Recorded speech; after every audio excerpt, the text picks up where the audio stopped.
You live in a world without memory foam, without spring mattresses, without the idea of turning down clean sheets at night. The bed you know, in the medieval centuries of Europe, is not a soft, white rectangle tucked neatly against a wall. It is a wooden frame, often heavy and creaking, designed not for beauty but for function. Beds in medieval homes were more than sleeping spaces. They were symbols of wealth, health, and survival. To lie down at night was to enter a different world, one that revealed your social status as much as your waking life did for the wealthy. The bed stood raised off the ground, a carved frame of oak or walnut, sometimes draped in fabric that both displayed wealth and shielded from drafts. A canopy might hang above, not for romance, but for insulation. Curtains around the bed could be pulled shut to keep in warmth, and also to keep out rats that scurried in the night. If you were poor, your bed was often the floor itself. Straw was gathered, bundled, and laid out in a rough sack, a lumpy surface that grew damp with sweat and mold. This was called a pallet, and it was shared between siblings, or even entire families. The word hit the hay comes quite literally from the act of striking or fluffing up the straw before lying down, shaking loose the insects that nested in it. The straw was changed infrequently, sometimes only once or twice a year. In wealthier houses, straw was replaced seasonally, but even then, the musty smell of old grass lingered in the air. Imagine lying there, the rough texture of straw poking through the cloth, the itch of fleas crawling across your skin, the steady sound of animals shifting in the barn nearby, their warmth seeping through thin wooden walls. You would pull a coarse wool blanket over yourself, the fibers scratching at your arms, and close your eyes in the darkness of a room lit only by the dying glow of a hearth. Beds were not only for sleep. They were central pieces of furniture. In some households, visitors were received while the master or mistress of the home sat upon the bed, surrounded by pillows, as if it were a throne. To be invited onto someone's bed was an honor. It was not purely private the way we imagine it today. It was a place where public life and private life blurred. In noble homes, beds were so valuable that they were listed in wills. The frame, the mattress, the curtains, and the linens could represent a fortune. One bed could be worth as much as a peasant's yearly income.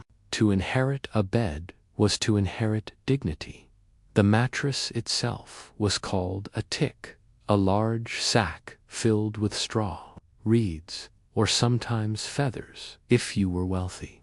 Feathers were rare, geese were valuable, and every feather had to be plucked by hand. A feather bed was soft, yes, but also prone to lumps. You might sink into it and wake with your back aching. Still, compared to straw, it was luxury beyond measure. Pillows were another symbol of status. In many households, the head was rested not upon a soft cushion, but upon clothing bundled together, or a block of wood, or nothing at all. To have a pillow was to mark oneself as above the common crowd. In inventories of poor homes, pillows are often absent. In monasteries, monks were even forbidden to use them, lest they fall into the sin of comfort. Blankets were usually of wool, coarse and heavy. In colder regions, multiple layers were piled on, weighing down the sleeper. Wealthy homes sometimes used furs, bear, wolf, or fox pelts as coverings, the soft fur turned inward for warmth. Peasants might simply sleep in their clothes. The bed was also a space of community. Families shared sleeping spaces, not out of sentiment, but necessity. In a one-room cottage, the entire household might lie together on the floor. Parents, children, and sometimes even servants. Warmth was shared body to body. Privacy did not exist in the way we think of it. Travelers often shared beds with strangers at inns. To pay for a bed was not to pay for a room alone, but for the right to a spot in a mattress already occupied by one or two others. Bed sharing was common, and while uncomfortable, it was accepted as a normal part of travel. The night itself was not one long stretch of unconsciousness. Medieval sleep was divided into two parts: first sleep and second sleep. People would go to bed soon after sundown, sleep for a few hours, then wake around midnight. They would sit by the fire, pray, talk quietly, or even engage in household chores. Then, after an hour or two, they would return to bed for second sleep, lasting until dawn. This segmented pattern matched the rhythms of candlelight and the absence of artificial brightness. The night was long, and the human body adapted to it. Your dreams, if remembered, were often tied to this in-between waking period, shaping medieval beliefs about visions and omens. Now picture the silence of such a night. The wind pressing against wooden shutters, the distant bark, the creak of the bed frame beneath you as you turn, careful not to disturb the others who share your space. Sleep is not an escape, it is a negotiation with discomfort, with cold, with noise, with the pests that crawl beneath your blanket. And yet, in this hardship, there is also resilience. To wake in the morning was to prove survival once again. To rise from straw or feathers, to stretch against the chill air, to prepare for another day of labor. But what else was part of the nightly ritual? What little details prepared a medieval household for sleep beyond the bed itself? The bed may have been the centerpiece of the medieval night, but sleep was not something entered into casually. In a world without electric lights, the coming of night was a daily transition, one that reshaped the rhythm of life entirely. Before you lay down, there were rituals, really, that every household performed. Some were matters of survival, others of faith, and still others of simple routine. Perhaps the most important ritual was tending the fire. In wealthier homes, the hearth was located in a great hall, and servants were tasked with banking the fire before nightfall. This meant piling ashes over glowing embers, carefully preserving enough heat that it could be rekindled in the morning without striking new sparks. Fire was precious, and losing it meant work striking flint, gathering, kindling, coaxing flames to life. In poorer homes, where the hearth was little more than a pit in the floor, banking the fire was equally essential. Children might be scolded if they let it die. To sleep without fire was to sleep in deep cold, and worse, to rise to a house too frigid to cook or work. But there was another reason for banking the fire: safety. Houses were wooden, roofs thatched. A stray spark could reduce an entire cottage or even a row of homes to ashes. So every night, families performed this quiet ritual, scraping, piling, covering, whispering prayers that the fire would sleep safely alongside them. Today, we take it for granted that people wash before bed. In the Middle Ages, water was often associated with illness. Bathing was infrequent, and in colder months, almost non-existent. Still, some form of nightly cleansing did occur. Especially in towns and monasteries, hands and face were washed in basins of cool water, not for cleanliness in the modern sense, but for ritual. In monasteries, it symbolized purity before prayer. In households, it was practical removing dirt from hands that had worked with soil, wood, or livestock. Teeth, if tended at all, were rubbed with cloth, salt, or herbs. Before bed, clothes might be changed, though not in the way we think of pajamas. Wealthier people had lighter garments for night, linen shifts or simple tunics. The poor often slept in the same wool clothes they had worn all day. To undress was to invite cold, and warmth mattered more than comfort. A medieval household was rarely just a family. Animals were part of the nightly ritual, too. In rural cottages, livestock often shared the same building, separated by wooden partitions, or even sleeping in the same room. Their body heat helped warm the house, and their safety was paramount. So, before bed, animals were fed and tied. Barn doors were barred. Chickens were gathered into coops. Dogs, if present, were positioned as guardians near the door. The night was full of dangerous thieves, wolves, or worse, and so the act of closing up animals was as much about security as it was about care for townsfolk. Locking the home itself was essential. Heavy wooden bars were dropped across doors. Shutters were latched tight. In some places, curfew bells rang, signaling the time when townsfolk were expected to extinguish their fires and retreat indoors. The world outside grew still, while inside, the rituals of rest unfolded. Religion was woven into every hour of medieval life, and sleep was no exception. Prayers before bed were nearly universal. Whether whispered by a peasant lying on straw or chanted by a monk in the silence of a stone cell, the famous prayer, "Now I lay me down to sleep," has its roots in this medieval habit.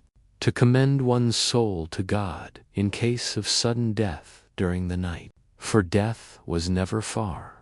Plague, fire, childbirth, or simple illness could strike without warning. To sleep was, in some sense, to risk never waking. Prayer was both protection and preparation. In monasteries, the rituals were stricter. The night was broken by canonical hours. Monks rose to chant matins, then returned to rest. Even ordinary villagers lived by church bells, which structured the night as surely as they structured the day. In poorer households, the nightly ritual was not solitary. Whole families prepared together. Children changed into shifts or remained in their clothes. Parents spread out straw pallets, and everyone lay close to one another. A single candle or ember provided the only light. Stories might be told, or quiet talk exchanged, before silence set in. In wealthier homes, where beds were curtained and rooms separated, the rituals were more private. But even then, servants might sleep at the foot of the master's bed, ready to be summoned at dawn. Privacy, in our modern sense, was rare. To lie down was to share space, warmth, and even breath with others. Before sleep, there were always fears. The dark was not simply an absence of light, it was alive with danger. People believed in demons, spirits, and witches that prowled at night. Strange dreams or sounds were not dismissed but feared. Rituals of protection, crossing oneself, reciting charms, hanging sprigs of herbs by the bed were common. The nightly preparation, then, was not only physical but spiritual. A medieval bed was as much a fortress against the invisible as it was a place of rest. With fire banked, animals secured, shutters barred, prayers whispered, and family gathered close. The medieval household prepared for its long night. The bed waited, whether straw on the floor or feathers in a carved frame, and the silence deepened. But how was that night actually spent?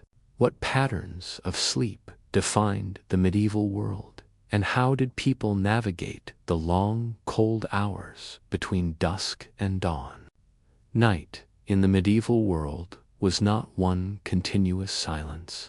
It was alive with rhythms, interruptions, and habits that shaped how people thought about sleep. To step into that world is to step into a pattern of rest that feels both familiar and foreign.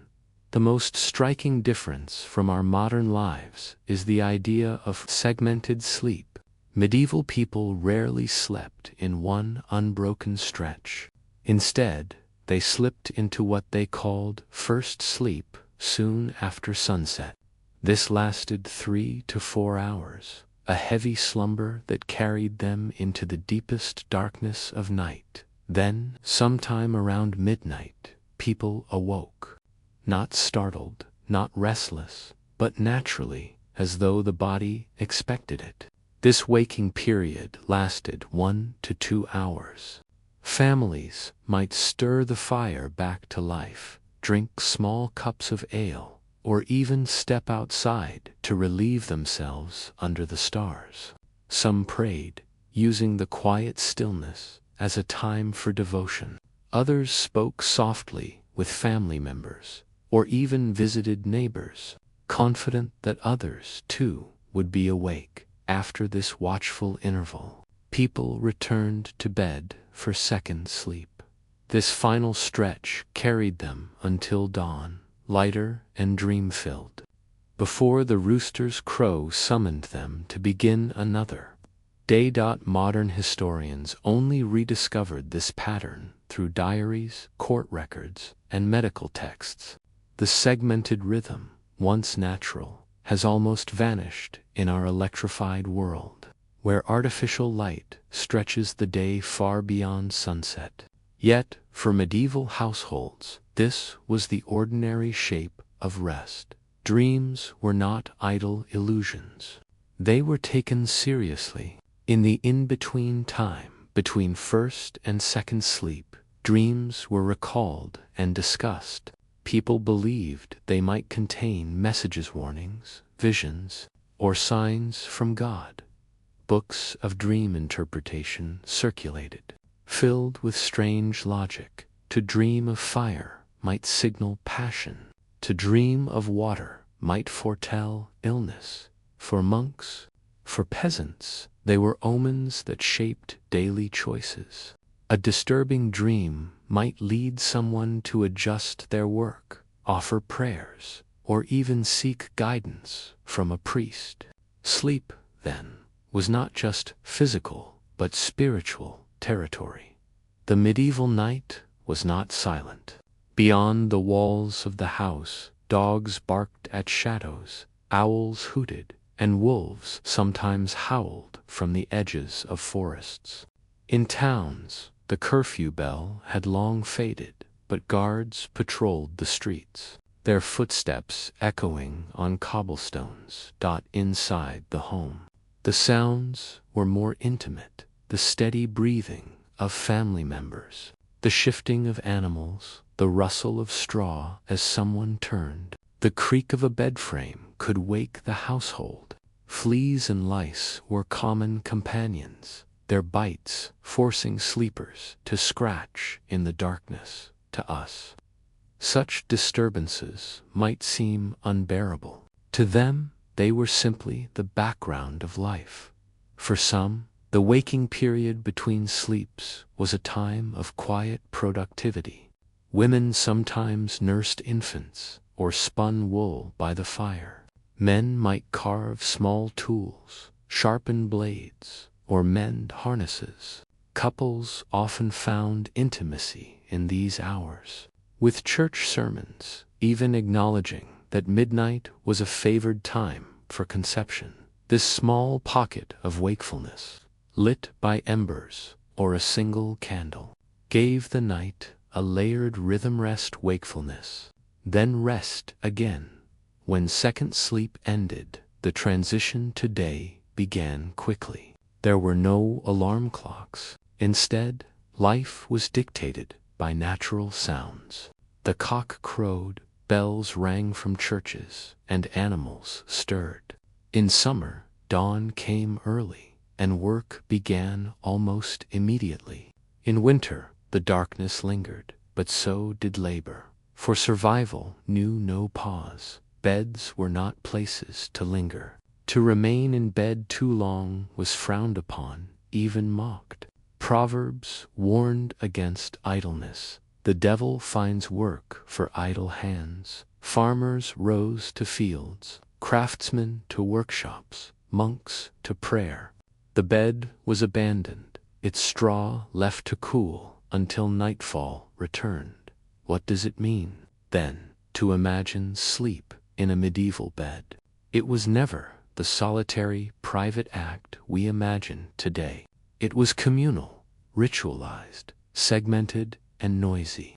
It was shaped by cold walls, shared warmth, prayers for protection, and the ever-present knowledge that the night could hold both rest and danger. To sleep in the Middle Ages was to participate in a rhythm of life lost to us now, one where the boundary between day and night, between waking and dreaming, between survival and comfort, was never entirely clear.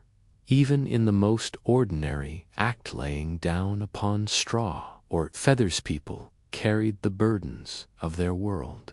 Their beds held not only their bodies, but their fears, their hopes, and their fragile grip on another day of life. And so, the medieval bed was more than furniture.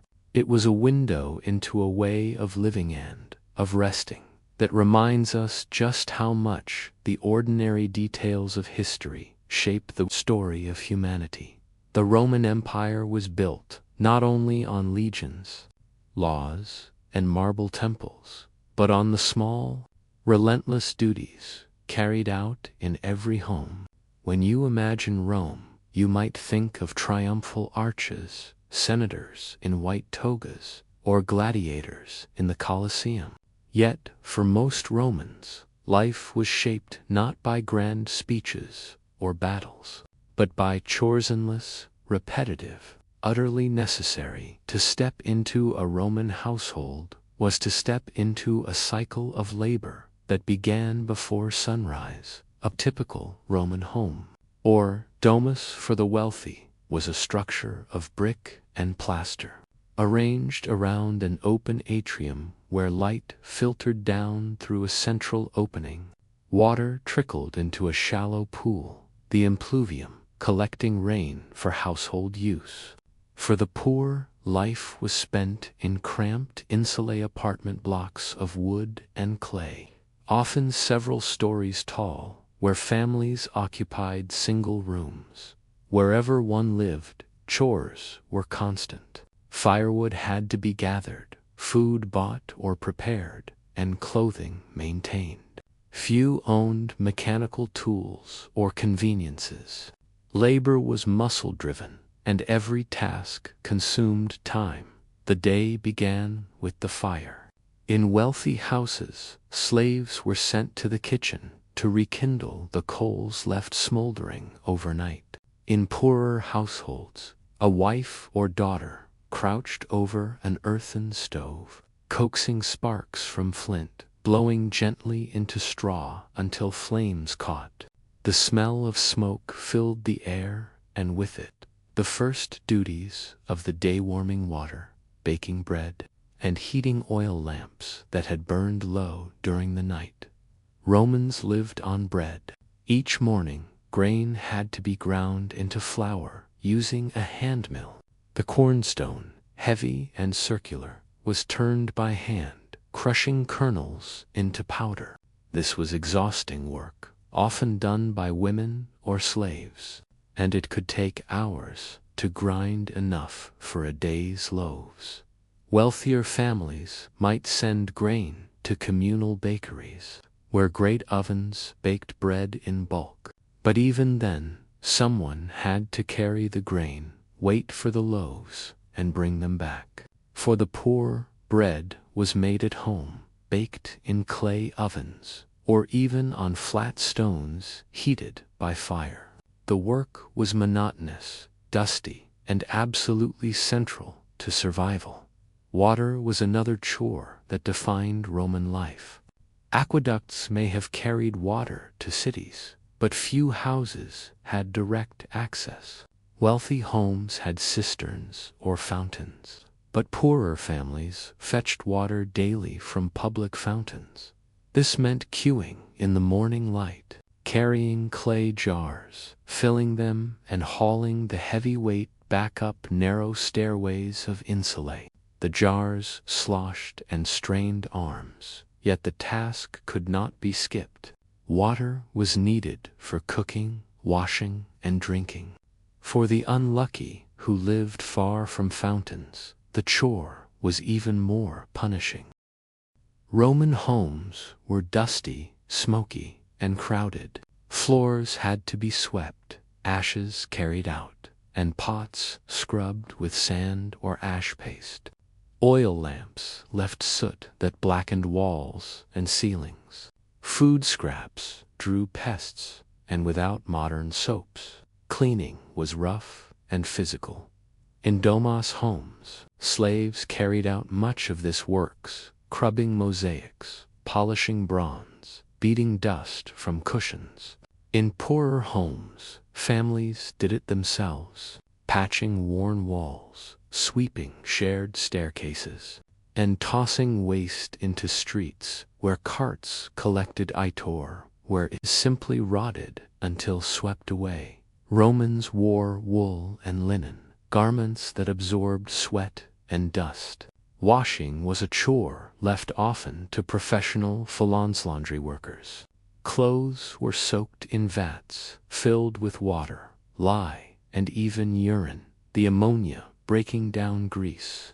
Workers stamped barefoot in the vats, pressing garments clean before rinsing and hanging them to dry in open air. But before garments reached the Phalanca, households had to gather, sort, and prepare them. In smaller homes, mothers and daughters washed clothes themselves in basins, scrubbing with ash soap, wringing them by hand. Laundry day was long, smelly, and utterly unavoidable. Caring for children was another invisible labor. Boys of wealthier families might be escorted to tutors or schools, carrying wax tablets for writing practice. Girls, by contrast, often remained at home, learning domestic chore spinning, weaving, and managing a household. Poor families had fewer choices. Children worked early, carrying water, sweeping rooms, or helping grind grain. Childhood, in the modern sense, was brief. Chores were training for survival. For those who kept animals, chickens, goats, or pigs, the morning meant feeding them, mucking out pens, and carrying fodder. Courtyards rang with clucking, bleating, and the scrape of tools cleaning waste. In cramped city apartments, animals lived close to families, their smells mingling with cooking smoke. The Roman household, then, was a place where the day began not with leisure, but with duty. Before the sun had fully risen, bread was grinding, fires smoking, water jars sloshing, and children bustling. Rome's power may have rested on emperors and legions, but its endurance rested on these daily task chores, so ordinary that they rarely entered the grand histories. Yet, what of the afternoon? Once the morning grind was completed, what came next? How did chores stretch through the heat of midday and into the evening? The Roman afternoon was not a time of leisure for most.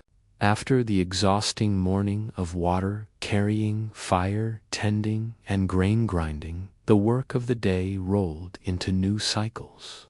Rome was a city of markets and kitchens, of weaving and repairs, of endless tasks that demanded constant attention. The sun may have risen high, casting long shadows in marble forums and bustling streets. But for the ordinary household, its light only revealed more work to be done.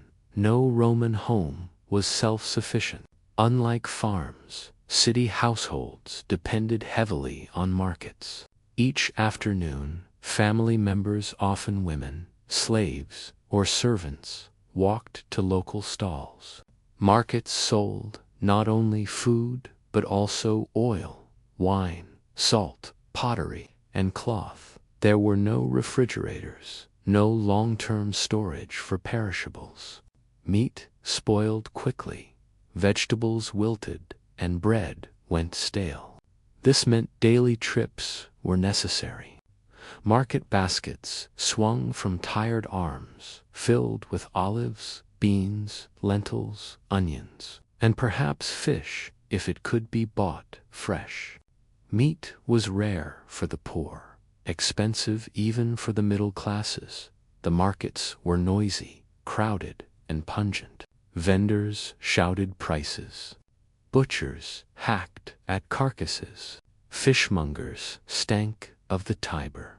Buyers haggled endlessly, for every coin mattered. Children tugged at hems. Dogs prowled for scraps. Returning home, baskets were carried up steep stairs of insulate, the weight pressing into shoulders and hands already weary from water jars in the morning. Once food was brought home, the work of cooking began. Unlike today, Roman households had no kitchens with stoves or ovens in the modern sense. Wealthier homes had designated cooking rooms with clay or brick hearths. Poorer families often shared communal ovens or cooked over small braziers. Meals were simple: bread dipped in olive oil, porridge made from spelt or barley, stews of beans or lentils thickened with vegetables. Meat, if present, was chopped into small pieces to stretch portions. Garlic, leeks, and onions were common seasonings, strong enough to disguise the staleness of food. Cooking was a smoky, hot, and time-consuming chore.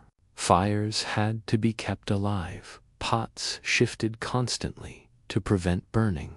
Wooden spoons scraped, clay lids clattered, and the air filled with steam and smoke that clung to clothing. For women, this was daily labor, invisible in histories, but central to survival. Afternoons were also for clothing. Laundry, if not sent to Foulon's professional cleaners, was tackled at home. Large clay basins were filled, garments scrubbed with ash or chalk powder. Without soap as we know it, fabrics never smelled clean, but only less dirty. Meanwhile, weaving and spinning were constant. Women sat at looms, pulling threads taut, weaving linen or wool into rough cloth. Spindles spun endlessly, producing yarn that would later be dyed. A Roman woman's worth was often tied to her skill at weaving. Even in the homes of senators, wives supervised or participated in textile work, echoing the old ideal of Lucretia, the Roman matron famed for her spinning. Children were pulled into these tasks, girls learning the rhythms of the loom, boys twisting ropes or repairing worn sandals. These small acts filled every spare moment. Homes demanded maintenance. Roofs leaked, walls cracked, lamps needed filling with oil, pots chipped and had to be patched with lead or clay. In insulae, wooden staircases creaked dangerously, and families sometimes reinforced them with spare planks. Doors needed bars, hinges oiled, and shutters secured. The poorest families mended endlessly, patching sandals with scraps of leather, stitching tunics until they became little more than a mosaic of repairs. The wealthy simply ordered new items, but even they employed constant laborers for upkeep. Rome's beauty, with its marble facades and columns, hid a reality of constant repair behind closed doors. Afternoons also demanded attention to children. For wealthier families, tutors arrived to instruct boys in reading, writing, and rhetoric. Lessons were noisy affairs, with wax tablets scratched by styluses, and teachers shouting over restless pupils. For poorer families, children worked. Boys ran errands to markets, carried wood, or fetched water. Girls learned the rhythm of housework, watching mothers weave or stir pots. Toddlers played in courtyards, surrounded by noise and dust, watched with one eye by older siblings. Childhood was always tied to chores. Not all afternoon tasks were practical. Some were social obligations. Wealthy Romans had clients dependents who visited daily, requiring food, coin, or small favors. Hosting these visits was as much a chore as scrubbing a pot. Poorer families, too, lived within webs of obligation. Neighbors borrowed grain, shared cooking fires, or helped mend broken beams. To refuse was dangerous. Survival in Rome was communal. This meant constant interaction, negotiation, and favors quiet forms of labor that rarely make it into history books. By afternoon, the day was far from done. Fires still burned, weaving continued, repairs dragged on, and children cried. The Roman household was not a place of peace, but of unending movement. Even as the sun began to lower and shadows stretched across tiled roofs, the weight of chores pressed forward. But what happened as the evening came? As lamps were lit, as families prepared for the final meal of the day, what rhythms closed out the Roman household before night fell again? As the sun lowered over Rome, shadows stretched across tiled rooftops, courtyards grew dim, and smoke rose in thin ribbons from braziers. The work of the day did not end with the afternoon. The evening brought its own tasks: closing, cleaning, preparing for the next cycle of survival. The first task was light. As daylight faded, households reached for their oil lamps. Made of clay or bronze, they burned olive oil, their small flames fed by linen wicks. Lighting them was not simple. Lamps smoked, sputtered, and had to be carefully tended to avoid wasting oil. Oil itself was a precious commodity, and its use was measured. Poor families rationed light, keeping lamps burning only in common spaces, sometimes choosing darkness instead. Wealthier homes lit multiple lamps in atriums and dining rooms, their glow reflecting off plastered walls. The flickering light gave evening chores a hushed, uneven rhythm. The main meal of the day, cena, was prepared in the late afternoon and eaten in the evening. For the wealthy, this could be elaborate, multiple courses of vegetables, fish, bread, stews, fruits, and wine. Slaves bustled with trays, mixing sauces and pouring diluted wine. Guests reclined on couches, conversation flowing as much as food. For ordinary families, cena was humble. A thick porridge or stew made from grains, beans, and vegetables was ladled into bowls. Bread was broken, dipped into oil or sauce, and shared. If luck allowed, there might be cheese or dried figs. Meat remained rare, reserved for festivals or wealthier tables. Cooking had filled the afternoon with smoke and labor. Eating was its reward. Yet even here chores intruded. Dishes had to be cleaned, ashes swept, leftovers stored carefully to avoid spoilage or theft. In towns and cities, evening also marked the end of public obligations. Markets closed. Bathhouses, if affordable, welcomed evening visitors for washing and gossip. For many men, evenings meant taverns, drinking watered wine, playing dice, and exchanging rumors. For women, evenings often meant continued work at home, weaving by lamplight or preparing garments for the next day. For poorer households in insulae, the close of day carried risk. Fires in upper apartments were banned for safety, forcing many to cook on the street or carry food up already crowded staircases. Landlords locked gates, neighbors argued, and the creak of wood hinted at instability. In a city so vast, the evening was both communal and fragile. Before bed, homes were secured, doors were barred, shutters closed against drafts. Tools were collected, animals fed one last time, courtyards swept.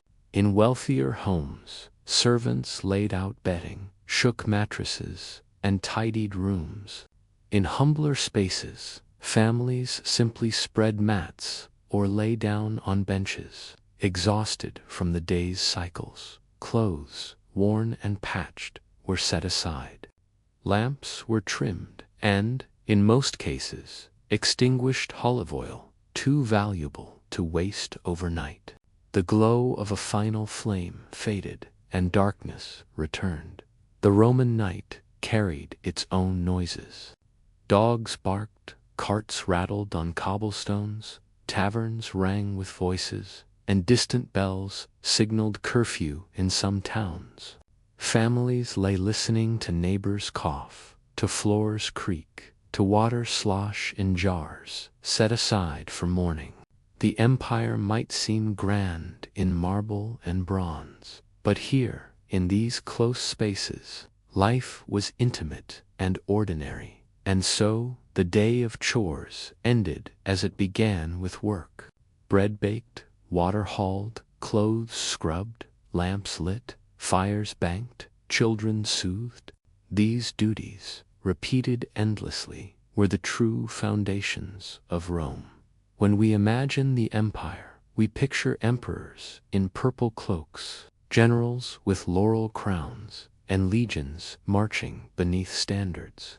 Yet their power was sustained by households where ordinary people toiled in silence, performing the dull, necessary acts that kept life turning. The grandeur of Rome rested, ultimately, on hands that ground grain, stirred pots, and hauled water. When you picture the Middle Ages, you may imagine knights in shining armor, soaring cathedrals, or bustling markets.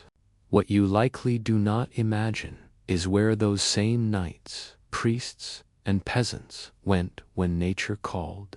Yet toilets, the humblest of human necessities, shaped medieval daily life as surely as food, water, or shelter.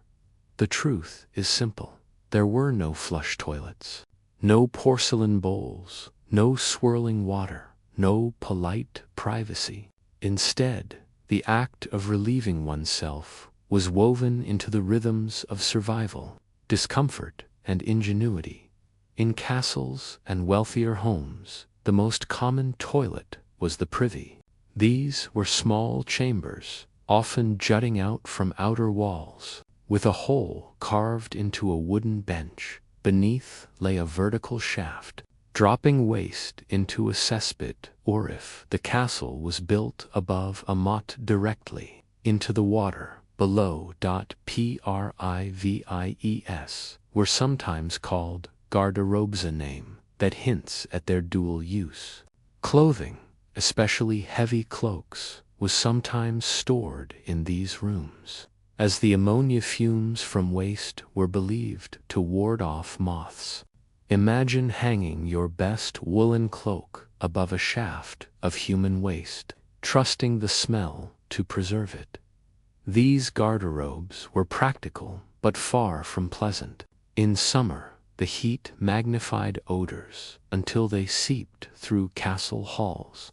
In winter, cold drafts blew up through the openings, chilling anyone brave enough to sit. There was no seat as we know it, just a hole cut into wood or stone in towns and villages. Privies emptied into cesspits, deep holes dug into the earth, lined with stone or wood. Families shared them, sometimes neighbors too. Over time, these pits filled.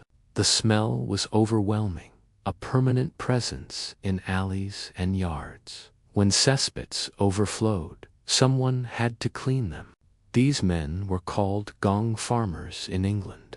By law, they worked only at night, lowering themselves into pits with buckets, scraping and shoveling waste out by hand. Their work was dangerous. Cesspits could collapse or emit suffocating gases. Yet the job was essential, and so the gong farmers were both shunned and necessary, earning wages higher than many ordinary laborers. The collected waste, night soil, was carted out of towns and dumped in fields, sometimes used as fertilizer. Thus, the cycle of human life and land continued, though not without risk of disease. For most people, the privy was not the only solution. Chamber pots, simple ceramic or wooden vessels, were kept in bedrooms for nighttime use. In the darkness, when it was cold or unsafe to venture outside, families used these pots, then emptied them into cesspits or onto the street in the morning. In crowded towns, waste was sometimes tossed directly from windows into gutters. Laws in cities like Paris and London attempted to regulate this with rules requiring cries of warning before dumping gardilu.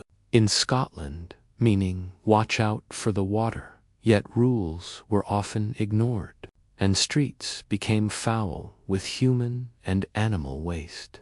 Those centers of prayer and learning faced the same problem. Monks lived communally, and so they relieved themselves communally.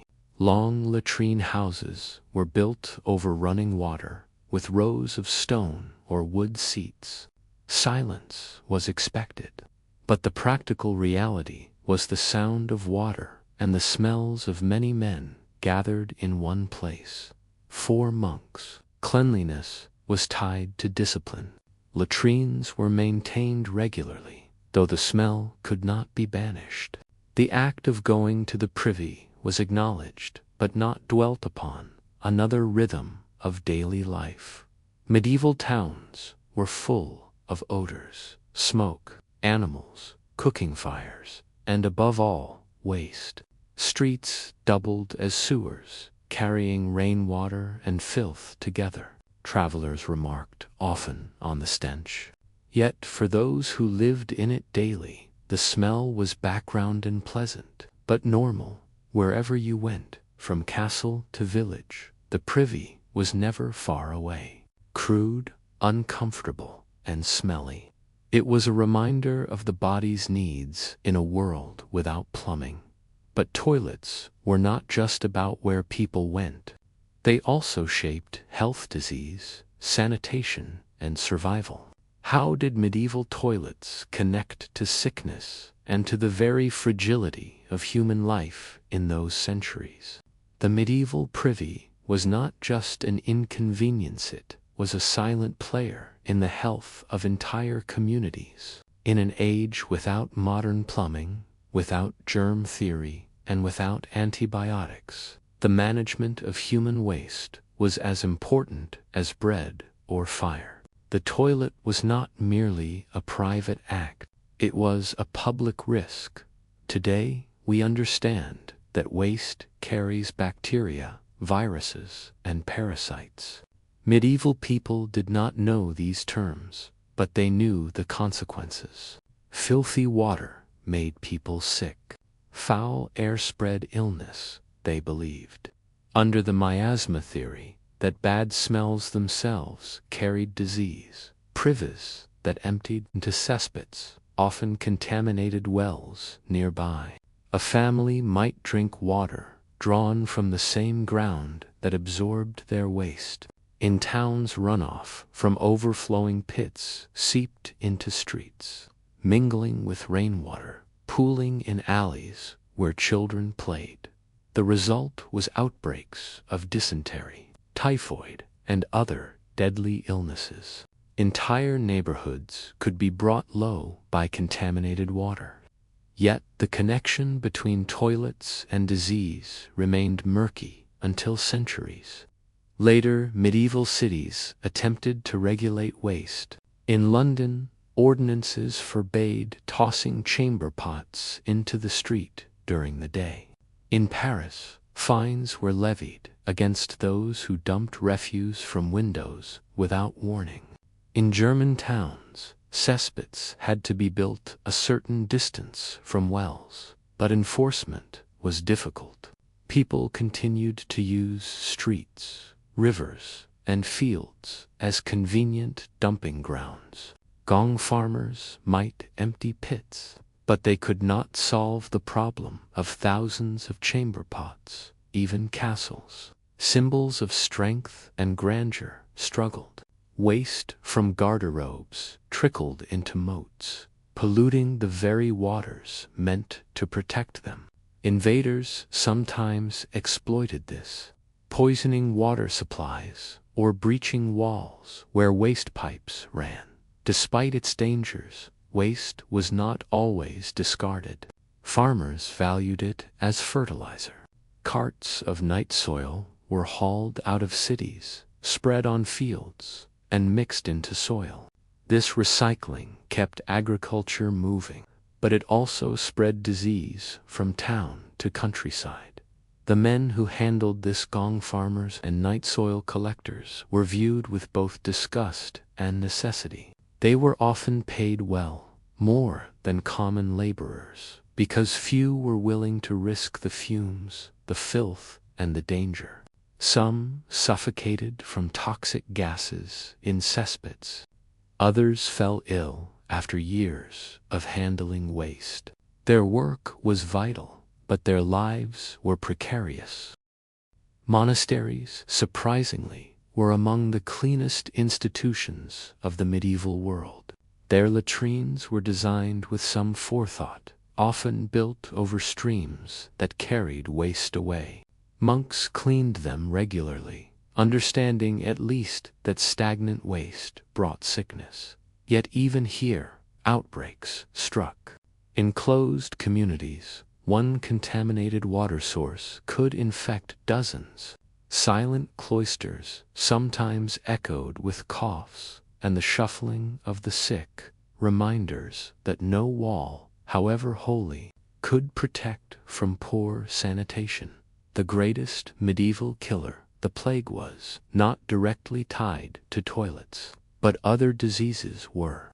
Dysentery, often called the bloody flux, swept through armies and villages alike, carried by foul water and poor hygiene. Chronic diarrhea weakened populations already struggling with hunger. The constant exposure to waste also meant parasites thrived.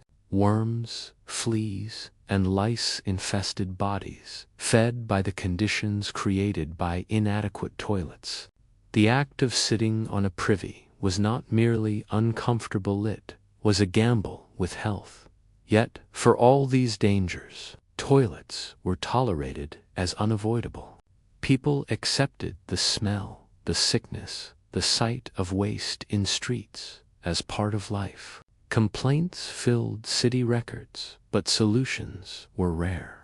Human ingenuity focused on survival, not comfort. For the peasant who worked in fields, or the merchant who sold wares in town. The privy was not a subject of shamet, was simply another task, another reality of life, in a world that knew no other way. The medieval privy was, then, both ordinary and deadly, a necessity that quietly shaped health, life, and death. But beyond its dangers, it also shaped culture laws, language, and daily habits. What did medieval people think, say, and believe about toilets? How did something so private become part of public life and even humor? If the privy was unavoidable, it also became unavoidable in language, in law, and even in laughter. Medieval people might have accepted the smell and danger, but they also found ways to weave toilets into the fabric of their culture. Today we think of the toilet as a private space. In the Middle Ages, privacy was rare. Privies were often shared, and chamber pots used in crowded rooms. In monasteries, long latrine houses meant monks sat side by side, silent but far from alone. Even castles, with their stone garderobes, offered little solitude. A thin wooden door, if there was one, separated the user from the hall. For the poor, privacy was impossible. Families shared chamber pots, or relieved themselves outdoors. The idea that this act should be hidden or shielded from others was not yet dominant. Toilets were practical, not personal. The presence of toilets, or the lack of them, shaped medieval law. City ordinances regulated cesspits, gutter dumping, and chamber pot disposal. Records from London, Paris, and Cologne are filled with complaints about neighbors whose privies overflowed into adjoining yards. Courts even heard cases where waste seeped through walls, damaging homes or businesses. Property disputes sometimes centered not on land or crops, but on who bore responsibility for a leaking cesspit. Thus, toilets entered the legal record, preserved in parchments that otherwise speak of trade, taxes, and crime. Toilets also shaped language. Many medieval jokes revolved around bodily functions. Poets, jongleurs, and playwrights did not shy away from scatological humor. Audiences laughed at crude references because they lived with the reality every day. Even noble courts indulged in jokes about chamber pots and privies. Humor was a way to soften discomfort, to turn necessity into laughter. Idioms emerged. To cast water was a polite way of describing urination. Garderobes gave us the word wardrobe, their original dual use lingering in modern speech. The phrase night soil survived for centuries, a reminder of waste collected under darkness. Waste was also tied to medieval belief. Bad smells were thought to carry disease, but also evil spirits. Some families hung herb sage, rosemary, lavender near privies, believing their scents drove away both illness and demons. Priests reminded people that cleanliness was spiritual as well as physical, though few could practice it as strictly as monasteries. Toilets, then, were not just foul spaces, but places where religion and superstition mingled with daily necessity. Perhaps the most striking cultural truth is that toilets were universal. Kings and peasants, monks and soldiers, men and women all faced the same need. Social rank could change the seat beneath you, the room you sat in, or the person who emptied your waste, but the act itself united all. In a world of strict hierarchies, toilets were the one reminder that no one could escape the body's demands. The medieval privy was far from glamorous. It was drafty, smelly, dangerous, and shared. Yet it reveals something profound about history, that even in an age of castles and cathedrals, of illuminated manuscripts and knightly battles, the ordinary rhythms of life, the chores, the discomforts, the smells shaped human experience just as much. Toilets were not written into epic chronicles, yet they framed the health, the humor, and the daily habits of millions. They remind us that history is not only built in courts and battlefields, but also in the most ordinary places where human needs were met. And so the privy, humble and foul, becomes a lens through which we glimpse the very heart of medieval life, communal and inescapably human. When you imagine medieval taxes, you may picture gold coins sliding across a lord's table, or royal collectors sweeping through towns. But for most people, paying taxes in the Middle Ages had less to do with coins and more to do with chickens, sacks of grain, and days of labor pulled from weary hands. Taxes were not simply financial obligations.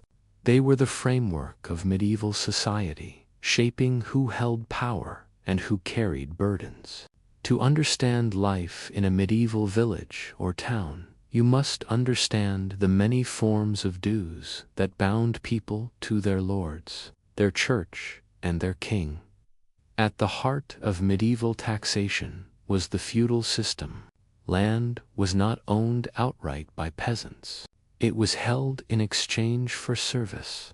A peasant, or serf, worked a plot of land, but in return owed labor, produce, or coin to his lord. This was not seen as a choice, but as the structure of life itself. One of the most common forms of tax was the labor service. A serf might be required to spend several days each week working the lord's fields instead of his own. He plowed, harvested, and maintained roads or ditches. Only after this obligation was met could he turn back to his own survival. In addition, produce was demanded. A portion of every harvest, sheaves of grain, bundles of hay, baskets of fruit was handed over. At harvest time, carts lined manor courtyards, loaded not with money but with the very food meant to sustain families through the winter. For many, taxes were paid in kind, that is, in goods rather than currency. A peasant might deliver a certain number of eggs each week, or a chicken at Easter, or a piglet once a year. Honey, wool, flax, or firewood could all serve as tax. These items filled the storerooms of lords, monasteries, and churches. They also symbolized submission. The act of carrying your goods to your lord's hall was a reminder of your place in the social order. Even craftsmen and townsfolk paid in kind. A blacksmith might be required to shoe the lord's horses for free. A miller might grind the lord's grain without charge. A tanner might provide leather for armor. These obligations blurred the line between tax and service. Beyond obligations to secular lords, there was the church. Every peasant owed the tithe 1/10 of their produce. This was given to the local parish, stored in tithe barns that rose above villages like silent reminders of obligation. The tithe was not optional. To refuse was to risk excommunication, a spiritual punishment with very real social consequences. Villagers trudged to barns with sacks of grain or armfuls of hay, laying them down not for king or lord, but for God-door, more precisely, for his earthly representatives. The church argued that the tithes supported priests, maintained churches, and cared for the poor. Yet, in practice, much of it supported the wealth and power of bishops and monasteries. For peasants, it was simply another burden on top of many. Above lord and church stood the king, who demanded his share. Royal taxes were often levied irregularly, usually to fund wars or major projects. These could include special levies on towns, coin payments from merchants, or extraordinary demands placed on nobles, who in turn squeezed their tenants in England. One infamous tax was the geld, a land tax dating back to Anglo-Saxon times. In France, royal taxes grew heavier during the 100 Years' War. In Germany and Italy, fragmented territories imposed their own levies. Everywhere, people felt the king's hand indirectly through lords and sheriffs who collected in his name. Coins did circulate, especially in towns and cities, but for rural peasants, coinage was scarce. To pay taxes in money often meant selling goods at market, grain, eggs, cloth, and converting them into copper or silver pennies. This added yet another burden, the risk of poor harvests, bad markets, or dishonest buyers. A single penny carried weight. For a peasant, it represented not small change, but survival. The difference between keeping food for family or selling it to meet obligations. Imagine the rhythm of a peasant year, sowing in spring, tending in summer, harvesting in autumn, enduring in winter. At every stage, obligations cut into survival. Grain you threshed had to be carted to the Lord. Chickens you raised had to be delivered. Labor you gave left your own fields untended. Taxes were not just financial, they were woven into the very cycle of existence. To live was to owe, and yet these were only the beginning. Taxes stretched far beyond grain and chickens. They included tolls, fines, and peculiar dues that seem strange to us now. To truly see the burden, we must look closer at the specific, often bizarre, ways medieval people were required to pay. Not all taxes in the Middle Ages were tied to grain, chickens, or labor. Over time, lords, kings, and church officials devised a dizzying array of unusual levies, each a reminder that nearly every corner of life could be taxed. These odd obligations may seem almost humorous now, but to those who lived under them, they were serious, binding, and often crushing. One of the most common, unusual taxes was the hearth tax. In several kingdoms, households were taxed based on the number of fireplaces they maintained. The hearth was the center of medieval life where families cooked, warmed themselves, and gathered. By counting hearths, tax collectors could measure both population and wealth. The hearth tax was practical. Every house needed fire, and no one could easily conceal a smoking chimney. But it also struck at survival. To add an extra hearth for comfort was to invite extra taxation. In some places, peasants even blocked or dismantled hearths to reduce their burden, leaving families colder but fractionally freer. Later centuries introduced the infamous window tax, a levy on the number of windows in a home. Though more associated with early modern times, its roots stretch back to medieval attempts to tie taxes to property features. Windows were seen as luxuries, openings that let in light and air. To tax them was to tax comfort itself. Poor families lived in dimly cramped homes regardless, while wealthier families sometimes bricked up windows to avoid extra payments. The legacy of this tax can still be seen today in bricktover window frames in European towns. Life events themselves were taxable. Serfs, bound to their lords, often paid a merchat when daughters married. This tax was framed as compensation to the lord for losing a laborer. Families scraped together coin, goods, or livestock to pay, turning marriage into both a celebration and a financial strain. Inheritance was taxed too. When a tenant died, heirs often paid a heriata death duty. This usually meant surrendering the family's best animal to the lord, a horse, an ox, or a cow.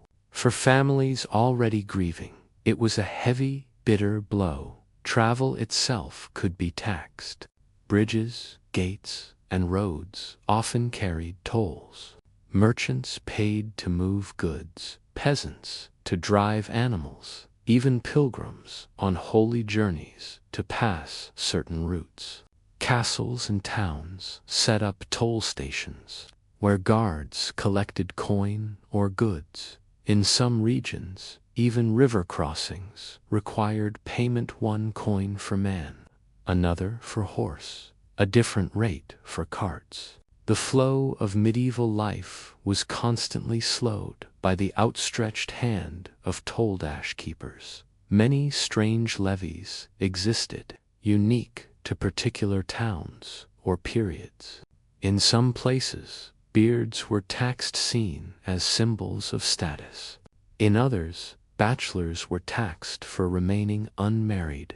Fishermen paid for rights to rivers, millers for rights to grind grain, brewers for rights to sell ale.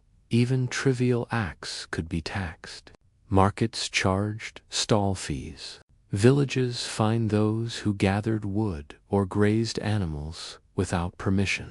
In some regions, serfs paid a head tax simply for existing.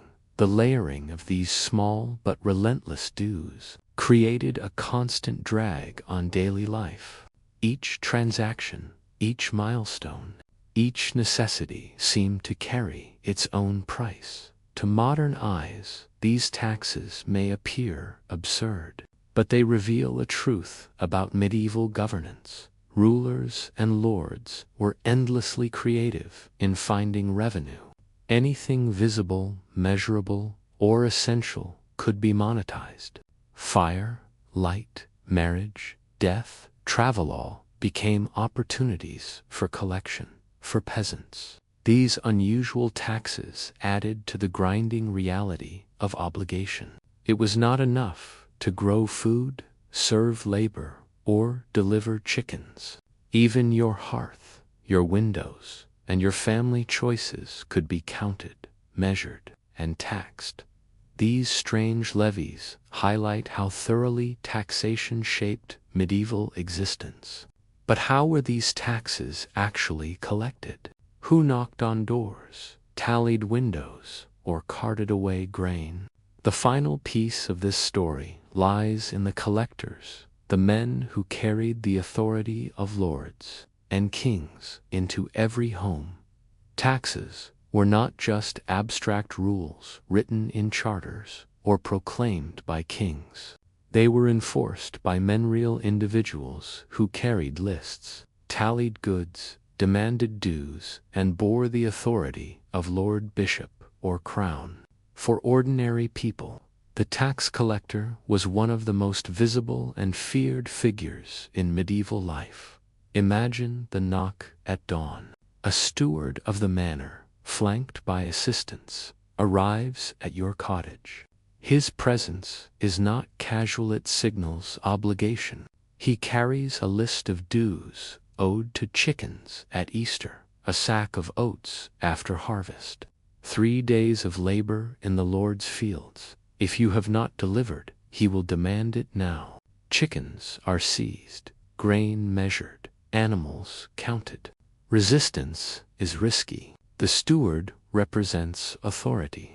To refuse is to invite fines, punishment, or worse. For peasants, the sight of the tax collector at the door was a moment of anxiety, a reminder that their labor was never fully their own.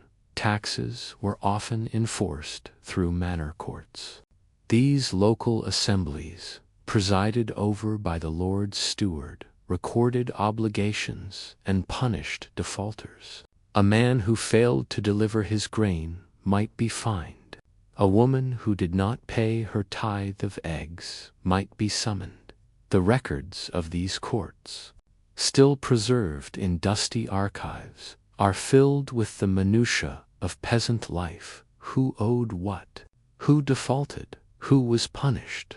They reveal a society where law and taxation were intertwined, and where even the smallest goods were matters of official record. When it came to royal taxes, collection could be harsher still.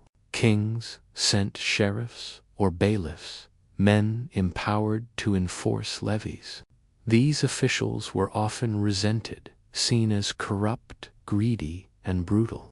In England, King John's relentless taxation helped spark the Magna Carta in 1215, as nobles rebelled against royal demands. Royal collectors were infamous for squeezing towns and villages, sometimes inflating dues to enrich themselves. Bribes, intimidation, and extortion blurred the line between official tax and personal theft. The church, too, had its collectors. Parish priests or their agents gathered tithes, storing grain in massive tithe barns. For peasants, handing over 1/10 of their produce was a visible, physical act, carrying sacks of grain into barns whose size dwarfed their cottages, though framed as an offering to God. The tithe often bred resentment.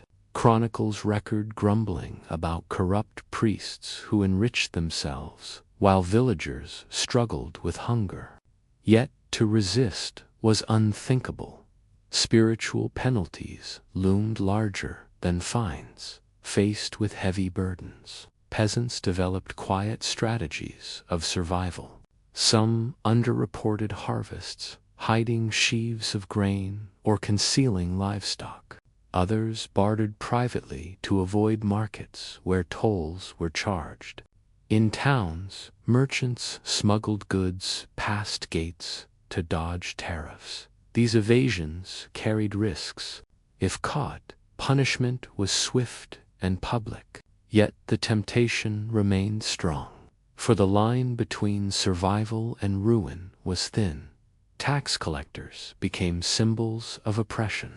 In popular stories and songs, they were mocked or vilified.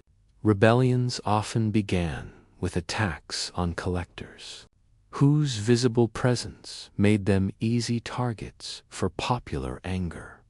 During the Peasants' Revolt of 1381 in England, sparked partly by an unpopular poll tax, tax records were burned, collectors beaten, and officials chased from villages.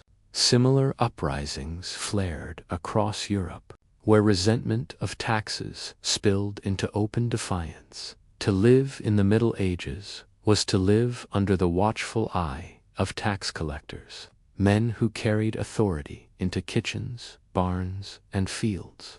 They embodied the endless obligations of feudal life, to lord, to king, to church. Taxes were not only about wealth, they were about control. They reminded every man and woman of their place in the social order.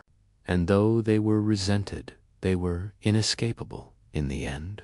The story of medieval taxes is not about coins or chickens. It is about the quiet weight of obligation, pressing down on every household, shaping choices, fueling resentment, and sustaining the structures of power. Salt is so common today that it hides in plain sight, sprinkled on tables, poured from shakers, sealed in plastic bags for a few coins. But in the Middle Ages, salt was not simply a seasoning. It was life itself. Without salt, Food spoiled quickly. Meat rotted, fish decayed, milk curdled too fast to travel. Salt was the preservative that allowed food to endure across days, weeks, even seasons. It was also essential to health, replenishing what sweat carried away during long hours of labor. To live in medieval Europe was to live in constant relationship with salt. To acquire it was not always easy. To transport it was a struggle. And to pay for it was, for many, a burden equal to rent or tithe. Today we think of salt as flavor, but in the Middle Ages it was preservation first, taste second. A haunch of pork could be salted and hung to dry, providing food through winter. Fish soaked in brine could be transported from coast to inland villages. Cheese, packed with salt, could be stored far longer than milk. Without salt, villages faced hunger. Harvests could fail, winters could drag on, but salted stores made survival possible. Every sack of salt, then, was not a luxury, but a quiet guarantee of life. Salt had two main sources, the sea and the earth. Sea salt was produced by evaporating seawater. Along coasts, great pans were built to collect water, which was left to dry under the sun. The crystals that formed were raked up, bagged, and shipped inland. This was common around the Mediterranean, where heat made evaporation practical. Rock salt came from underground mines. Some of the oldest in Europe were at places like Hallstatt in Austria, where tunnels extended deep into the earth. Miners carved out blocks of salt, hauled them up, and sent them across trade routes. These mines were dangerous, but their output was immense, feeding regions far from the sea. Brine springs also offered salt, where natural water seeped through deposits. This water was boiled, leaving behind salt crystals. But boiling required firewood, itself expensive, making brine salt a costly product. Salt was heavy, bulky, and always needed. This meant endless transport. Mules and oxen carried sacks along narrow tracks, barges floated loads down rivers, and caravans of wagons crossed Europe with their pale cargo. Inland villages might wait weeks for salt shipments, their supplies measured and rationed carefully. Town markets sold it by the handful or by small bags, its price fluctuating with harvests, wars, and weather. Salt often traveled astonishing distances. Norwegian cod salted on the coast could appear on a table in Bavaria. French salt from the Bay of Biscay reached markets in the Alps. Polish rock salt traveled across Germany. Each grain carried the labor of miners, haulers, and merchants. Because it was essential, salt was expensive. In some regions, it was taxed heavily, becoming a reliable source of revenue for kings. France, in later centuries, imposed the gabelle, a salt tax, so hated it fueled rebellion. But even before, lords and towns often took their cut from every bag that passed through gates. For peasants, the cost of salt was constant. A family might spend as much on salt as on tools or clothing. In poor years, they bought less, risking hunger and sickness. The struggle to afford salt was not a matter of taste, but of survival. Salt also carried symbolic weight. To share salt at a table was to mark friendship. To be worth your salt referred to the laborers paid partly in this commodity. Salt was sacred in rituals, sprinkled to ward off evil or to seal oaths. Its grains traveled not only in carts and sacks, but in language and belief. Salt, then, was more than a mineral. It was the quiet backbone of medieval survival, dug from the earth, raked from the sea, carried over mountains, and traded in markets. But its journey was far from simple. Salt was contested, controlled, and taxed. Wars were fought over it, towns rose because of it, and kings grew rich by tightening their grip on it. Salt was never just a household need. It was an empire-building resource, a steady stream of income that rulers and merchants sought to control. Across the medieval world, salt was bought, sold, taxed, and fought over. To hold salt was to hold leverage over life itself. In many towns, salt was the most traded commodity after grain. Weekly markets reserved stalls for salt dealers, whose bags and barrels were weighed carefully on public scales. Merchants traveled long distances, often protected by guilds or charters, to bring salt to inland buyers. Some towns rose entirely because of salt. Salzburg, whose very name means salt fortress, thrived on the trade. Hallstatt in Austria, Lüneburg in Germany, and Wieliczka in Poland became wealthy centers, their salt mines sustaining both local economies and far-reaching routes for inland villages. Market day meant bargaining over precious handfuls. Families carried coins or bartered goods, eggs, wool, tools in exchange for enough salt to preserve meat through winter.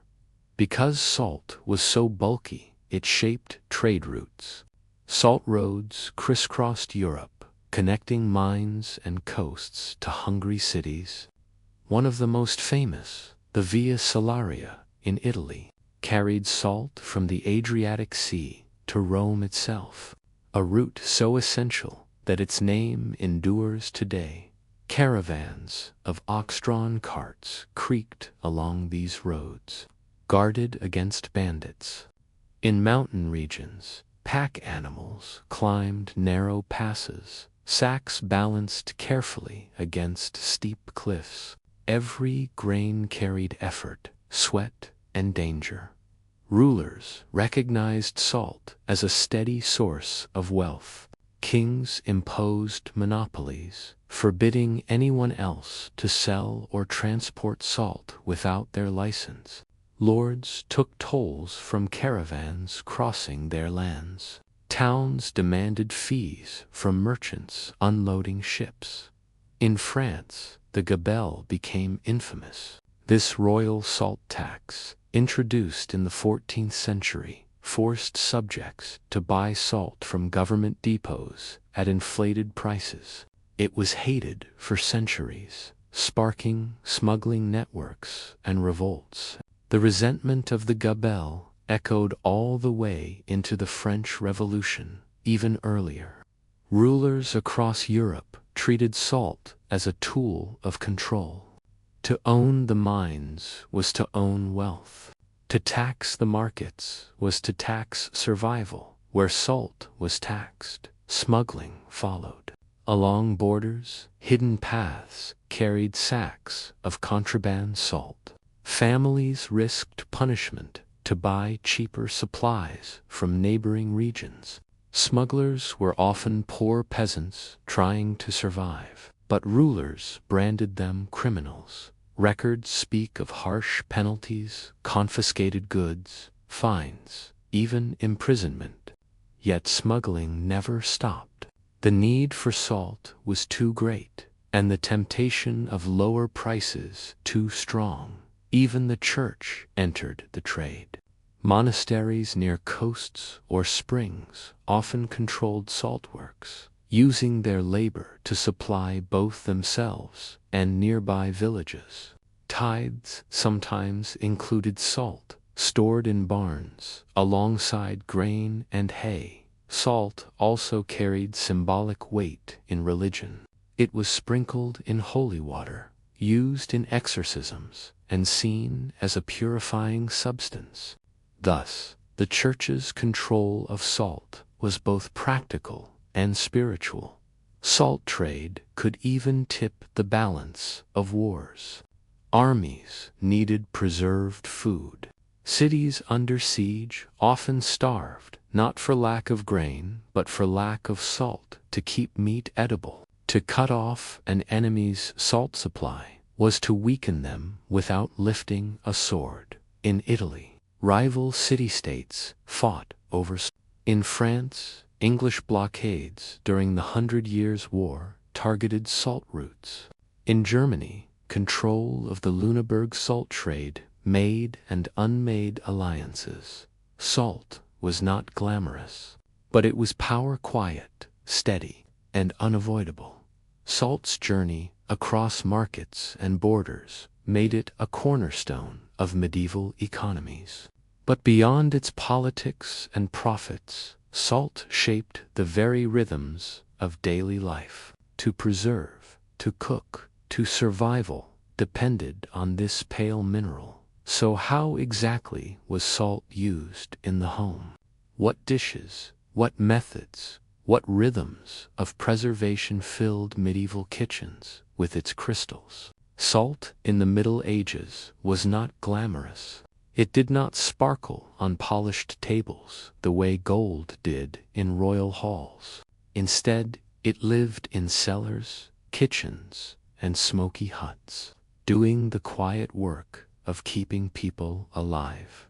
The most vital use of salt was preserving meat. Slaughtering usually took place in autumn, when cooler weather helped prevent rot. Families killed pigs, cattle, or sheep, but without salt, most of that meat would spoil within days. So the meat was salted, rubbed with crystals, packed into barrels, or hung in smokehouses, where salt and smoke together worked their chemistry. A salted ham could last the winter. Salt pork, though tough and briny, fed armies and peasants alike. This preserved meat was not fine dining, but it meant survival when fields lay frozen and game was scarce. Salt also connected inland villages to the sea. Fish caught on coasts, herring in the North Sea, cod in the Atlantic. Sardines in the Mediterranean were gutted, salted, and packed in barrels. These barrels traveled far inland, supplying protein to towns where fresh meat was rare. In Lent, when the Church forbade meat, salted fish became indispensable. Entire trade networks revolved around this cycle: fishermen, salters, merchants, and carters moving food from shore to table. The taste was strong, the texture leathery, but it was nourishment. For many, salted fish was the most consistent meat they ever ate. Milk spoiled quickly, but salt made it last. Butter was salted to extend its life. Cheese required salt to ripen and keep mold at bay. Monasteries became centers of cheesemaking, their cellars filled with wheels rubbed with salt brine. This daily use of salt meant that even when fresh milk was gone, food stores endured. For peasants, a lump of cheese and a hunk of salted bread could be a meal. For wealthier tables, varieties of salted cheeses marked status, though less common than today. Salt was also added to bread dough. It strengthened gluten, controlled fermentation, and added flavor. In areas where salt was scarce or costly, bread remained bland. Where it was available, bakers became known for the quality of their salted loaves. The contrast was sharp enough that entire regions were identified by their bread salted in some places, unsalted in others, traditions born of cost and supply. Beyond food, salt entered medicine. Physicians prescribed it for wounds, sore throats, and digestive troubles. It was mixed with vinegar for cleaning, sprinkled into water for gargling, or pressed into poultices. Belief gave it power to. Salt was thrown on thresholds to ward off evil, scattered in stables to protect animals, and placed in pockets against bad luck. In many cultures, to spill salt was to invite misfortune, unless a pinch was thrown over the shoulder to avert it. For all its uses, salt was never casual. Every pinch had value, every handful a calculation. Families rationed carefully, knowing that too much spent now meant hunger later. Cooks balanced between preserving enough meat and keeping enough salt for daily cooking. The taste of salt was not indulgence, it was necessity. To eat salted food was to eat survival. The long journey of salt mined from rock, raked from sea, hauled across mountains, taxed by kings, smuggled through forests, sended in the simplest of places, the kitchen, the cellar, the family table. There its true power was revealed. Salt was not luxury, but endurance, the quiet mineral that held back hunger, carried armies, supported markets, and underpinned daily life. History often remembers kings and knights, but the story of salt reminds us that survival rests on the ordinary. A grain of salt carried more weight in medieval life than the most gilded crown, because, without it, the crown itself would starve. If you want to understand history, look down. Look at the ground, at the dust and mud, and at what people wore to walk through it. Shoes so ordinary that we forget them, shaped daily life as surely as tools or shelter. In the Middle Ages, the simple act of covering the foot was a mixture of necessity, craft, and social signal. For the poorest, the most common shoe was none at all. Many peasants and children went barefoot, their soles toughened by dirt paths, frozen mud, and sharp stones. In warm months, this saved wear on precious leather. In cold months, it meant cracked, bleeding feet. To go without shoes was not a matter of preference, but of poverty. Still, shoes were made and worn by most, especially in towns. To appear barefoot in public could mark you as destitute, a visible reminder of social rank. Shoes were both protection and a statement of status. The most basic medieval shoe was the turn shoe, crafted from a single piece of leather, stitched inside out, then flipped to hide the seam. It hugged the foot closely. Turn shoes were soft, flexible, and wore out quickly. They were practical for farm work, easy to make, and cheap enough to replace when worn through. Soles were thin, little more than extra layers of leather, which meant feet still felt every stone. Rain soaked them easily, mud caked them, and cold pierced them. Yet, for centuries, turn shoes were the standard, humble, practical, and unremarkable. Shoes were not made in homes, but by cobblers and cordwainers. Cobblers repaired worn shoes, patching holes, sewing seams, nailing new soles. Cordwainers, more skilled, crafted shoes from fresh leather. Their shops smelled of hide, pitch, and wax. Leather itself was costly. It came from cattle, soaked and scraped in tanneries that stank of urine and lime. Every shoe, even the simplest, carried the hidden labor of animals, tanners, and craftsmen. Because of this, shoes were valued possessions. Wills sometimes listed them. Families passed them down. Repair, not replacement, was the norm. A shoe might be resold again and again until little of the original leather remained. For the wealthy, shoes became symbols of fashion. Nobles wore pointed shoes, long, narrow tips called poulaines in France or crocos in England. Some stretched so far that chains tied them to the leg to prevent tripping. These impractical shoes were less about walking and more about showing that you did not need to work the land. Colors, embroidery, and fine leather-marked rank. A merchant's shoes might be sturdy but polished. A lord's might be soft, dyed red or blue, trimmed with silk. Sumptuary laws in some regions even regulated who could wear certain styles. To preserve class distinction for soldiers, travelers, and workers. Sturdier footwear existed, boots laced to the calf, sometimes reinforced with hobnails. These protected against rough terrain and long marches. Farmers favored ankle boots in colder regions, their thicker soles offering some resistance to frozen ground. Even so, boots were expensive. To own a pair marked you as someone with means. For many peasants, boots were a luxury never attained. Every footprint in the mud told a story.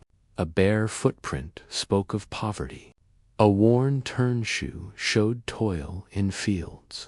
A pointed poulain glittering in a hall spoke of wealth. Shoes, like beds or taxes, became quiet markers of who belonged where in the order of medieval life. Shoes protected, but they also failed quickly.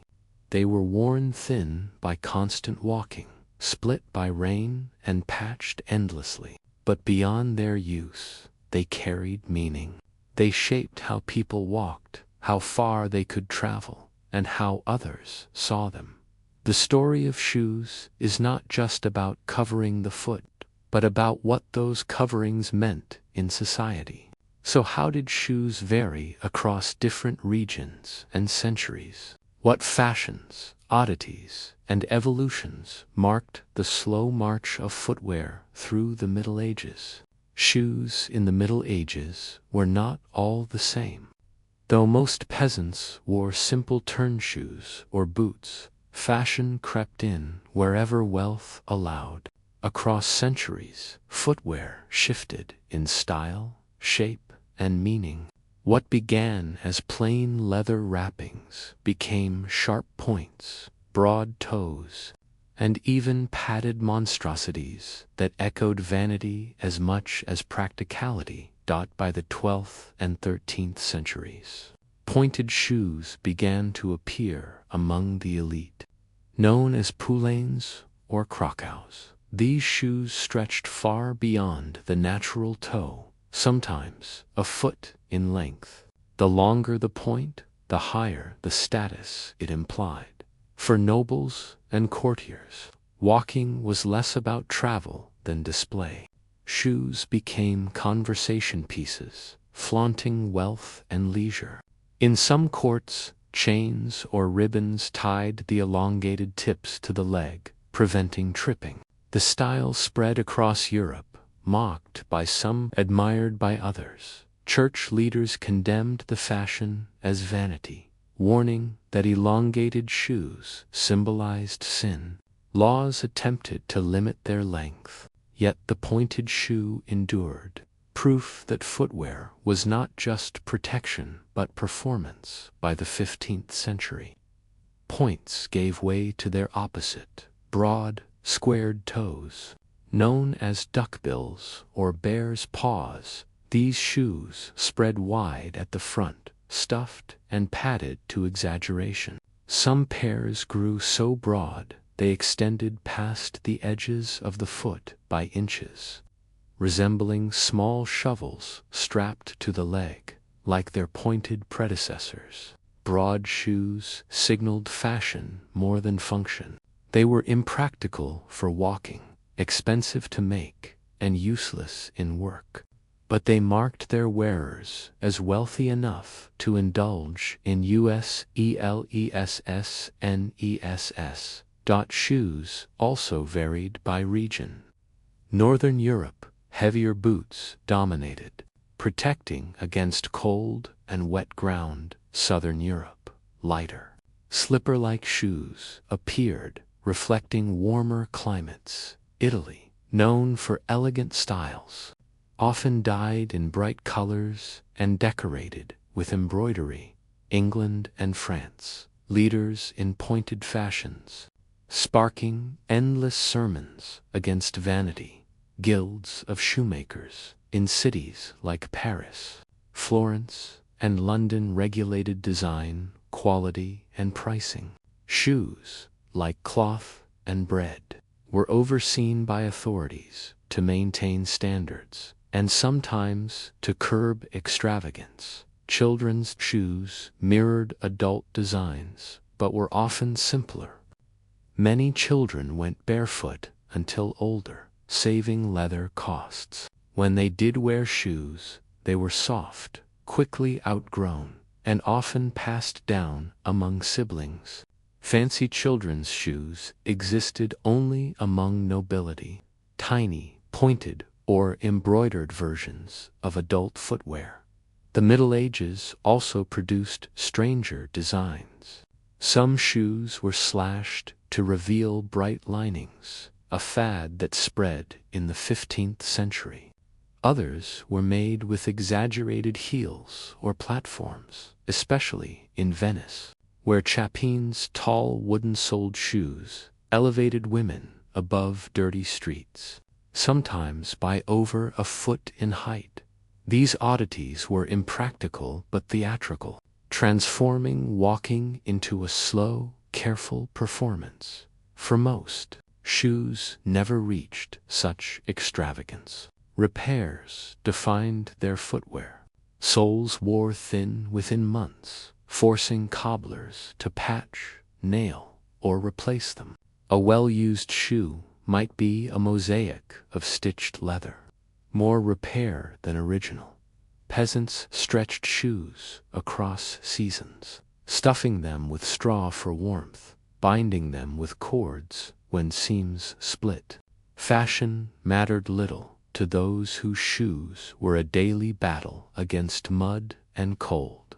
Through these shifts, shoes became cultural mirrors. Points, squares, and platforms all told stories of class, vanity, and wealth.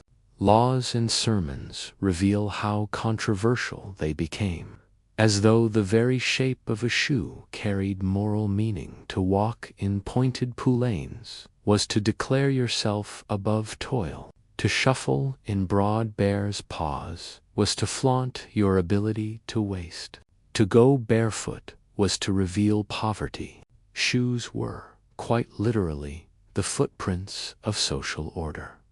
From points to pads, from boots to slippers, medieval shoes evolved with fashion and folly alike. But beyond their shapes and styles, shoes were tools of endurance. How they were worn, repaired, and used shaped daily survival. So what did it actually feel like to walk through a medieval world in these shoes?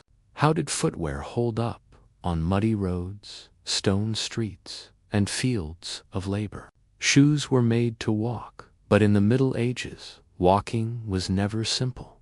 Roads were rough, paths unpaved, and mud a constant enemy. The life of a shoe was short, not because of poor craftsmanship, but because the medieval world wore them down relentlessly. Most medieval roads were not the stone-paved marvels of ancient Rome over centuries. Roman roads crumbled, and maintenance fell to local lords or communities who often neglected them. Outside cities, a road was usually a dirt track, churned by carts, scarred by rain, and softened into mud. In wet seasons, roads became rivers of muck. Shoes sank, soles tore, and seams split.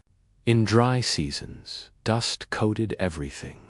Town streets were little better. Cobblestones were uneven, gutters carried waste, and animals left their droppings along the way.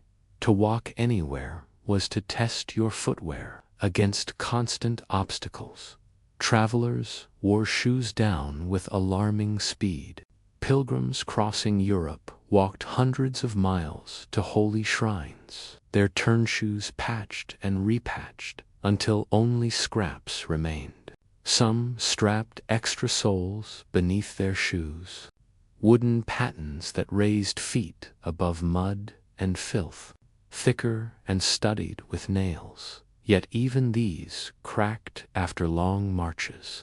A soldier might leave for campaign with sturdy footwear, only to march home barefoot, his boots worn through. For peasants, every step across fields, forests, and villages chipped away at their shoes' brief lifespan. Mud defined the medieval walking experience. Spring rains flooded paths. Autumn harvests churned fields into sludge. Winter froze mud into jagged ridges that cut leather. Shoes were stuffed with straw in cold months for warmth, changed daily as it grew damp. In rain, water seeped through seams and soles, leaving feet raw and blistered. Rot and fungus flourished, infections spreading easily. Shoes offered protection, but never enough. How long did a shoe last? For peasants, often only a few months. Constant wear and poor roads destroyed thin soles quickly. Repairs extended life. New soles nailed on, stitches pulled tight, patches glued with pitchbutt. Eventually, the leather failed. Shoes were valuable enough to be inherited. A father's boots might pass to his son, already cracked and softened by years of use. In inventories of poor households, shoes are listed sparingly, often just 1 or 2 pairs for an entire family. Wealthier households replaced shoes more often, treating them as fashion. Yet even noble feet were not spared. Discomfort. Mud clung, soles slipped, and seams tore, regardless of embroidery or color. The very act of walking carried social weight. To walk barefoot was to mark yourself poor. To walk in patched shoes was to reveal toil.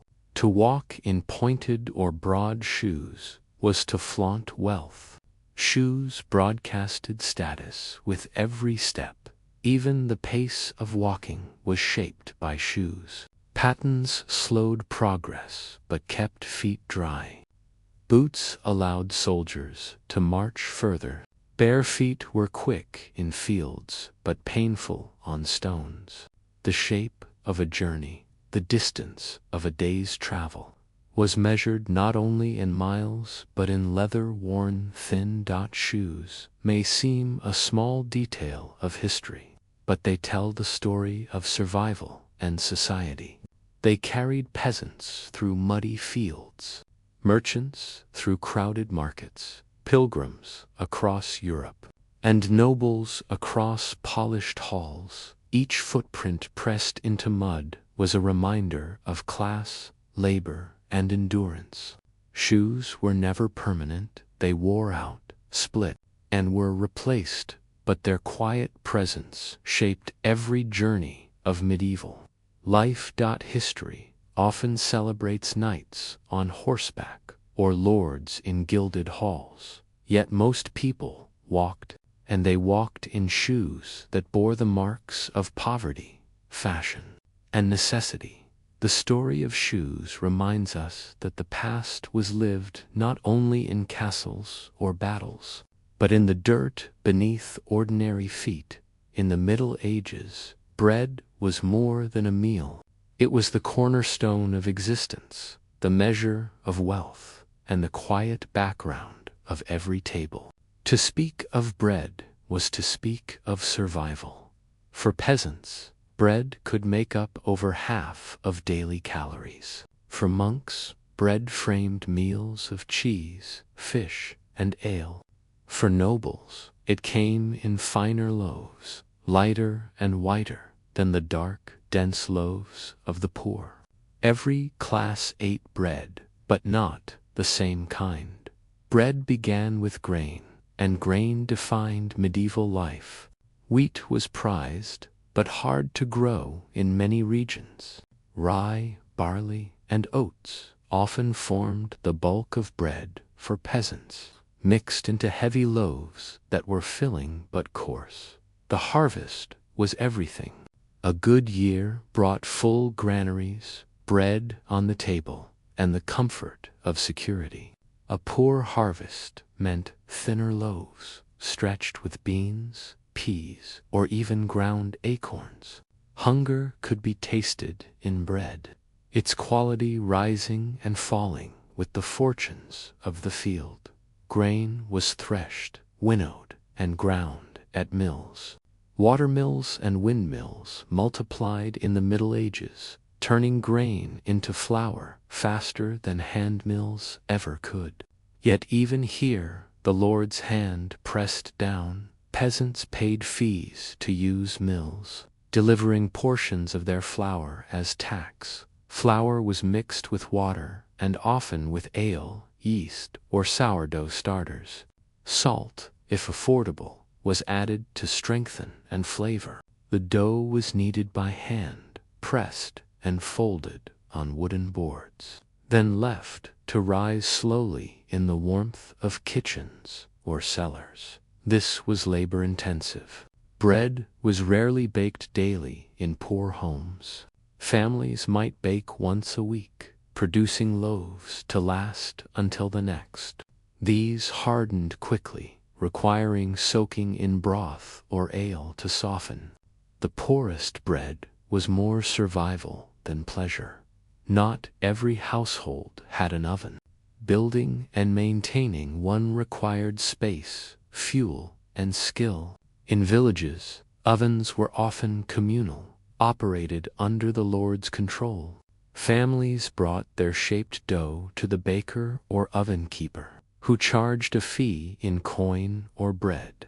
These ovens were massive, built of clay or stone, fired with wood until the walls glowed hot. Ashes were swept out, loaves slid in, and the heavy door sealed. The smell of baking bread drifted across villages, a rare warmth in an often cold and hungry world. For townsfolk, bakers played a central role. Their shops opened early, selling loaves fresh from the oven.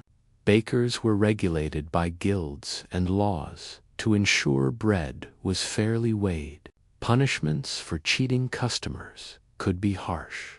Short wait meant public humiliation, fines, or worse, the bread you ate told the world who you were. Nobles and the wealthy ate fine white bread, called manchet, made from sifted wheat flour.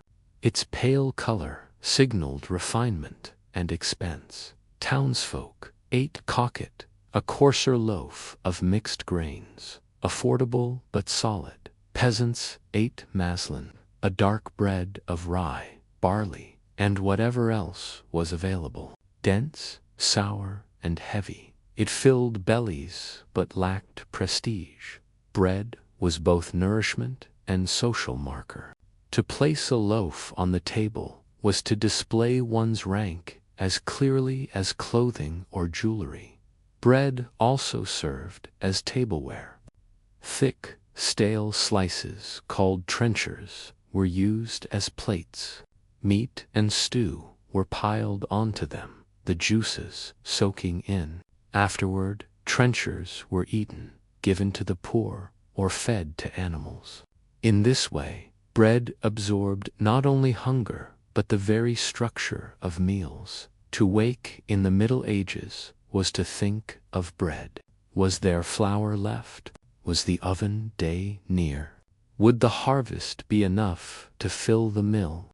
Bread shaped the calendar as much as church bells or seasons. It was always present, always needed, always judged. A loaf was never just a loaf. It was the product of fields, mills, ovens, labor, taxes, and hunger. It was the quiet heartbeat of survival. But bread was not only about eating, it was about control. Who had the right to bake? Who controlled ovens? Who set prices? Who punished bakers? To understand bread is to understand power. Bread may have filled bellies, but it also filled coffers. Whoever controlled the baking of bread controlled one of the most basic needs of society. And so, across the Middle Ages, bread was regulated, taxed, and monopolized its weight, price, and quality, bound by law and authority, in many villages. The right to bake bread belonged not to the peasant, but to the lord.